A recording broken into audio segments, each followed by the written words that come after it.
I'll read. This is Covers Book Comic Good 5. I am going to show you 5 covers that I reckon are good. The intros to these covers videos are getting shorter and shorter. Stop the presses. What is going on here? It's Batgirl. Batgirl is back in Batman issue 511. But I thought she was forever crippled in the spine bone because of Joker from the It movie Joker. I hope this doesn't affect her benefits money.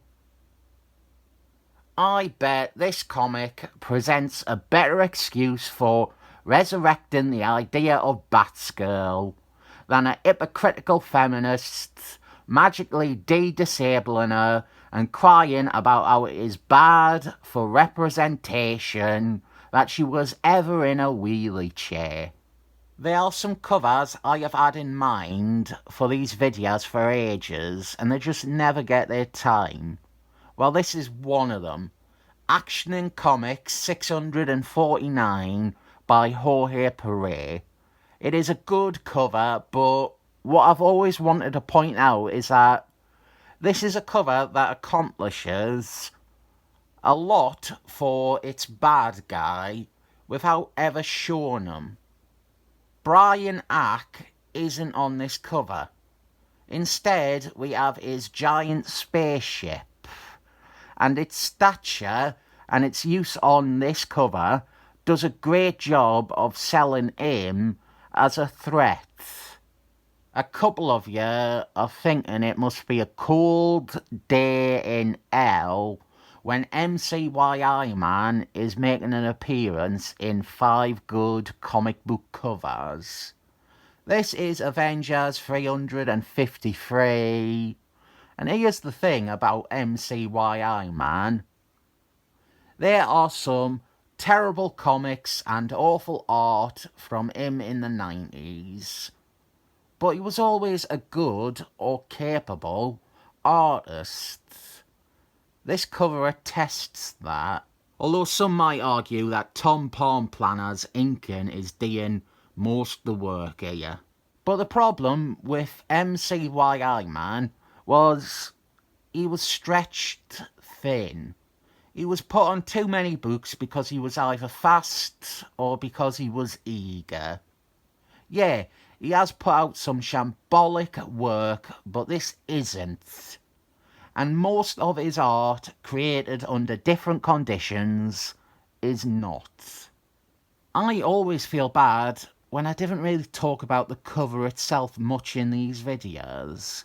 Like the last one, I was really talking about Wyman and trying to let you know that his art isn't bad, despite you probably seeing some dreadful art by him in a crap 90s Marvel title like Avengers Unplugged issue 2 or the splash page in the last issue of SeaWorld Rising.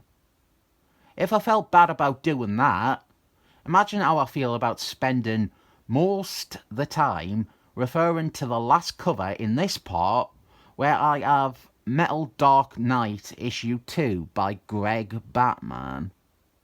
Now we have one of my depressing Death Comes For Us All picks. I seem to have a thing for covers where the concept is death or dying or being dead. Let us not analyse that aspect too greatly. This is Infinitia's issue 4, cover by Jeremy Ordinary.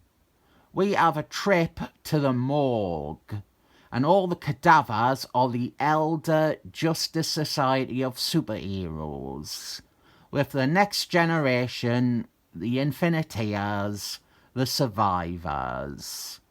And they are all sad and mourning. You know what? You might not expect it in this video, but this is a good comic book cover. And that's a wrap for this episode of 5 Good Comic Book Covers. Only available from Son of Nimrod on YouTube. What is your take on the collection here?